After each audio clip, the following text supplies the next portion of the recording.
삼위일체 하나님을 닮은 교회와 모든 리더들이 되기를 기도합니다. 아멘. 저는 나주혁신 장로교회가 성경에 충실한 복음 중심적 교회가 되기를 원합니다. 처음부터 그 소망을 품고 또 교회를 섬기고 있습니다. 어떻게 하면 교회가 진짜 교회의 왕이신 예수 그리스도, 그분이 또 하나님께서 디자인한 교회가 될 수 있을까?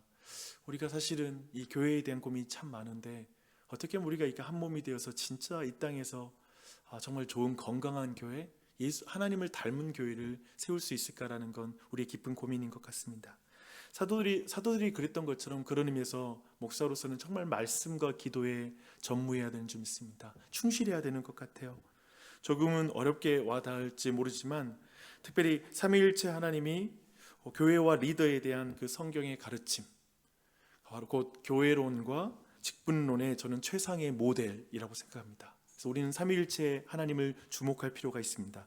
왜 그런지를 어제 좀 큰 그림을 그리면서 함께 나누었습니다. 하나님은 사람을 우리의 형상을 따라 라고 말씀하시면서 지으셨습니다.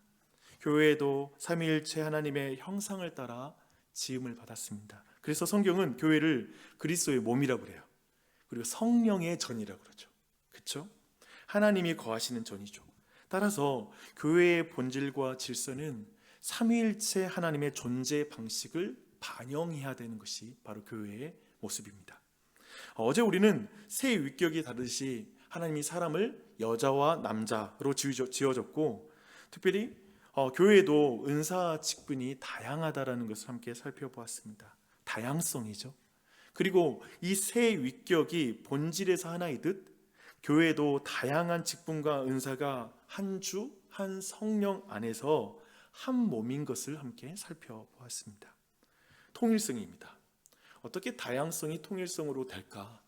사실은 교회의 모습, 아마도 개신교를 말할 때 그 분열된 것을 세상 사람이 가장 많이 비난하는 것 같아요. 왜 이렇게 개신교는 복잡하냐? 그 분열된 모습. 사실 현실에 우리가 교회에서는 그렇게 분열되고 나누어진 것들이 많기 때문에 어떻게 다양성이 통일성이 될 것인가라는 이 주제는 정말 어려운 주제인 것 같아요. 그러나 성경은 말하죠. 사랑으로. 사랑 안에서 부부가 하나가 되고, 또한 교회 또한도 하나님의 사랑으로만 하나가 되는 줄 믿습니다. 아멘. 우리는 그것을 믿죠. 오늘은 좀 더 들어가서 교회의 질서에 대해서 함께 살펴보려고 합니다. 오늘 설교는 굉장히 신학적 설교가 될 것 같습니다. 제가 여러 이렇게 방송 프로그램을 보는데 어떤 현안에 대해서 철학자들의 어떤 분석과 판단을 듣는 게 되게 재밌더라고요. 왜냐면 무슨 이 세상에 벌어진 일 자체도 어떤 철학적 관점으로 볼 때 더 깊이 이해하게 되는 걸 경험하게 되는데, 오늘 설교가 신학적으로 우리가 좀 더 깊이 이 교회의 질서를 한번 이해하는 시간이 되었으면 좋겠습니다. 로마서 12장 4절로 5절을 제가 읽겠습니다. 우리가 한 몸에 많은 지체를 가졌으나 모든 지체가 같은 기능을 가진 것이 아니니 이와 같이 우리 많은 사람이 그리스도 안에서 한 몸이 되어 서로 지체가 되었느니라. 이 본문을 통해서 좀 삼위일체 하나님의 핵심적인 교리를 좀 정리하면서 이 본문을 한번 설명해 보도록 하겠습니다. 특별히 그림을 한번 볼 텐데요. 삼위일체 하나님은 있잖아요. 본질에 있어서는 동등하십니다. 그러나 그분의 위격, 그 위격에 있어서는 분명히 구별이 되죠. 성부와 성자와 성령 하나님이라고 우리가 부릅니다. 또한 그분의 사역은 질서를 갖고 있습니다. 이 부분을 우리 함께 볼 것입니다. 여러분, 본질이 동등하다는 것은 삼위일체 하나님은 동일한 영광과 본질을 공유하십니다. 사도 바울은 많은 지체가 한 몸이라고 그래서 교회론적으로 설명합니다. 많은 지체가 한 몸이다, 동등하다라는 걸 말하는 거죠. 교회 안에 모든 성도를 생각해 보십시오. 모두 동일하게 하나님의 형상으로 지음받았고요. 또 한편에 구원에 있어서 차별이 없습니다. 그렇지 않습니까? 모두 하나님의 자녀예요. 모든 지체는 그래서 영광과 본질을 공유합니다. 교회 안에 다양한 직분도 있고 다양한 지체가 있거든요. 근데 그 사도 바울의 가르침이 있죠. 한 몸이기 때문에 손가락의 영광을 온몸이 공유하죠. 머리의 영광을 온몸이 공유하는 거죠. 그러니까 질투할 필요가 없죠. 경쟁할 필요가 없다는 거예요. 왜냐하면 영광과 본질을 공유하기 때문에. 이것이 깨질 때 나만 영광 받겠다 할 때, 그때 이제 서로 경쟁하고 이렇게 시기심이 자라는 것을 우리는 보게 됩니다. 이 지점에서 이 동등함이 있습니다. 두 번째, 위격에서는 구별된다라고 말하는 것은 무엇일까요? 성부 하나님과 성자 하나님 그리고 성령 하나님 구별되죠. 그렇죠? 위격의 차이는, 그런데 잘 생각해 보십시오. 위격의 차이는 열등하다라는 것이 아니라 질서와 관계를 말하는 것입니다. 사도는 말합니다. 모든 지체가 같은 기능을 가진 것이 아니다. 그렇잖아요. 우리 지체, 교회 안에 모든 직분과 우리 각자는 각자 받은 은사가 다릅니다. 그리고 직분도 다릅니다. 그렇죠? 우리 모든 그것에 달라요. 모든 사람이 왕 같은 제사장이에요. 그러나 모든 사람이 직분을 가진 건 아닙니다. 그렇죠? 그런 의미에서 이 부분에 있어서 구별이 된다라는 것을 우리는 기억해야 됩니다. 이것을 이는 본질적인 측면에서 차별이 아니죠, 그렇죠? 구별은 차별이 아니라 사역의 다양성이죠. 존재의 다양성을 가리키고 있습니다. 세 번째, 사역에서 질서라는 것에 대한 그 의미를 한번 보겠습니다. 삼위일체 하나님은 사역 안에서 잘 보시면요, 성부가 계획을 하시고 성자께서 그것을 성취하시고 성령님께서는 그것을 적용하시죠. 예를 들면 우리의 구원을 위해서 하나님께서는 계획하셨고, 성자께서 십자가 위에서 대속의 사역을 감당하신 건 성자 예수님이 감당하신 사역이죠. 성취하세요. 그리고 그 구원의 그 은혜를 우리 각자에게 적용하시는 분은 성령 하나님이십니다. 한 팀이죠, 그렇죠? 그래서 5절부터 8절에 그 내용이 잘 나와요. 우리에게 주신 은혜대로 받은 은사가 각각 다르니 혹 예언이면 믿음의 분수대로, 혹 섬기는 일이면 섬기는 일로, 혹 가르치는 자면 가르치는 일로, 혹 위로하는 자면 위로하는 일로, 구제하는 자는 성실함으로, 다스리는 자는 부지런함으로, 긍휼을 베푼 자는 즐거움으로 할 것이니라 라고 이렇게 말씀하고 있습니다. 잘 보십시오. 교회의 권위와 그리고 그 직분은 하나님의 질서의 반영입니다. 삼위일체 하나님 안에 있는 질서를 우리가 반영하는 거예요. 주의할 것은 이 모든 건 권력적인 서열이 아니죠. 질서 속에서 사랑으로 이루어지는 협력이죠. 우리는 이것을 보게 됩니다. 그런데 한번 이제 이 세 가지를 봤는데, 여러분 오늘날 교회의 현실 속에서 한번 이 내용을 한번 적용해 보겠습니다. 제가 볼 때 많은 경우에 본질이 동등하다, 위격에서는 구별된다, 사역에서는 질서가 있다 해서 사실상 우리는 어느 하나에 치우쳐 있을 가능성이 큽니다. 우리는 이 부분에서 하나를 강조하는 것이죠. 그래서 오늘날의 교회 안에 권위에 대한 불신은 너무나 팽배해진 것 같습니다. 교회 안에 여러 가지로 분쟁들도 많고 거기서 상처를 주고받는 게 많기 때문에 우리는 이 중에 어느 한쪽을 강조하게 돼요. 자신의 위치에 따라서, 자신의 경험에 따라서, 자신의 어떤 생각에 따라서, 또 자신의 기질에 따라서 어느 한쪽이 더 성경적이다, 어느 한쪽이 더 도덕적이다, 영적이다라고 말하기 쉬운 게 바로 우리의 모습입니다. 근데 그런 부분을 한번 볼게요. 어떤 의미에서 이런 거죠. 위격에서 구별되고 사역에서 질서의 측면에서 무시하고 본질적으로 동등하다라는 걸 굉장히 강조하는 경우를 보게 됩니다. 모든 직분과 권위를 불필요하게 보면서 우리는 다 똑같아 라는 걸 굉장히 강조하는 것이죠. 그래서 이것을 평등주의라고 말할 수 있을 것입니다. 그리고 두 번째는 뭐냐면 각자의 은사만 강조하고 공동체와는 무관하게 행동하는 것입니다. 그러니까 한 팀이 되어서 사역하는 것이 아니라 그 사람 한 사람은 굉장히 좀 탁월하고 할 수 있지만 거기에서 뭐냐면 자기 사역을 하는 느낌을 받게 되는 거죠. 자기의 어떤 자기 계획을 하는 것이죠. 교회는 몸이고 우리가 그 몸에 속해 있다는 걸 간과하기 쉬운 것입니다. 그래서 삼위일체의 교통처럼 교회가 본질적으로 상호 의존적인데 서로 의존해서 하는 거. 그래서 때로는 이런 거죠. 왜 간섭해요? 굉장히 위험한 말인 것 같아요. 심지어 목사가 왜 나를 간섭하냐고 하는 게 너무 위험한 말이죠. 아니 상호 의존적인 것이 맞거든요. 이 지점이 있습니다. 이것을 좀 개별주의라고 이렇게 말할 수 있을 것 같습니다. 마지막으로 반권위주의가 있습니다.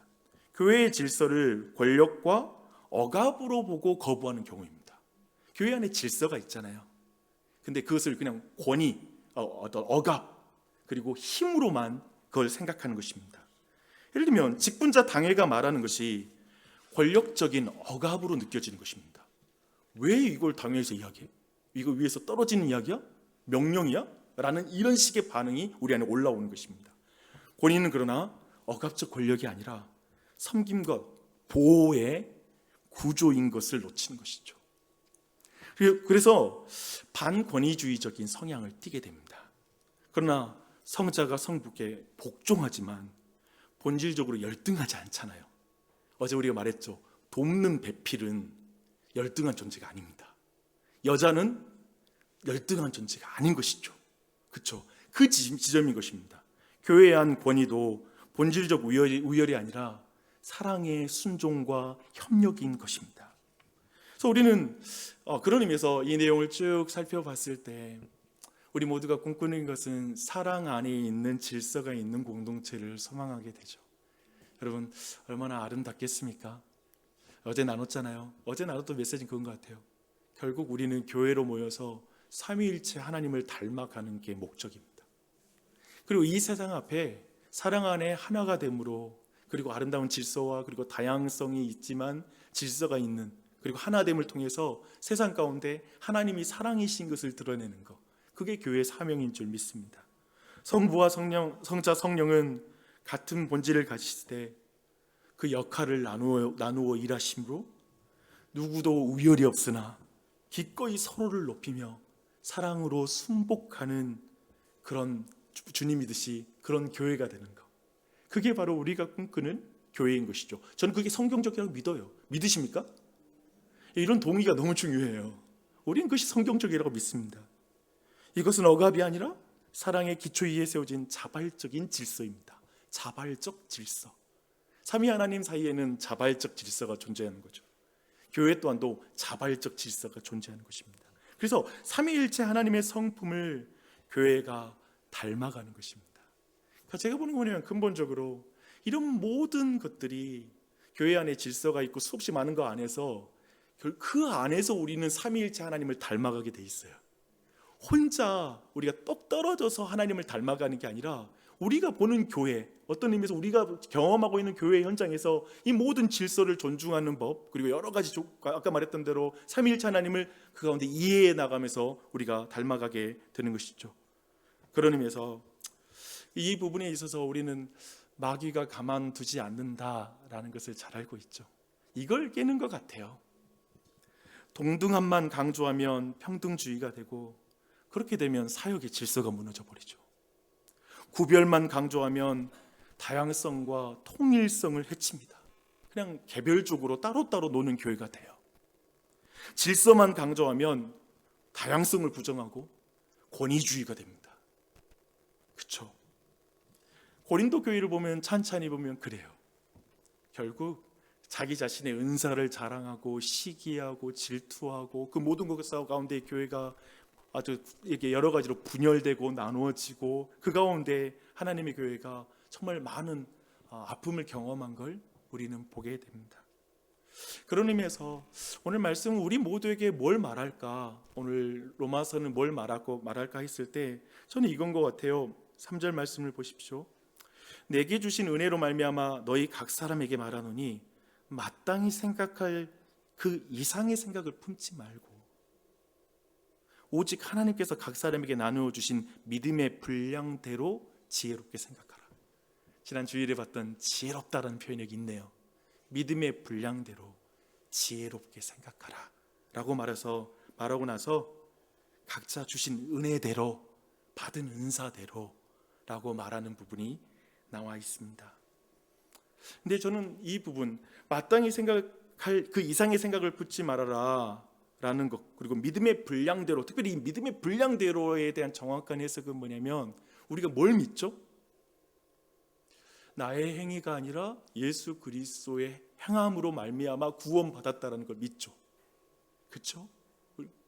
그렇다면 우리 모두가 그 은혜로 말미암아 우리가 구원받았다면 그 은혜의 믿음대로, 그 구원의 은혜에 대한 믿음대로 겸손하라는 거예요.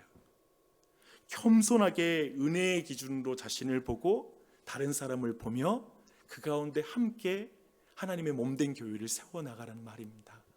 나주혁신 장로교회의 모든 리더가, 목회자부터 모든 직분자와 모든 마을장들이, 그리고 교사들이 진짜 예수 그리스도의 은혜대로, 이 믿음의 분량대로 지혜롭게 생각하며 그 일을 감당하는 은혜가 넘치길 바랍니다. 아멘. 교회 공동체는 내 은사가 중심이 아니라 서로를 세우는 사랑의 질서 안에서 세워집니다. 이 사실을 믿고 나아가는 우리 교회가 되었으면 좋겠습니다. 그래서 사실은 이 과정이 결국에는 삼위일체 하나님을 닮아가는 거예요.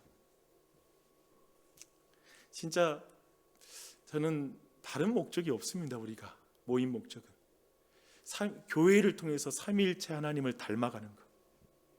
그래서 그걸 닮아가는 교회가 되었으면 좋겠습니다.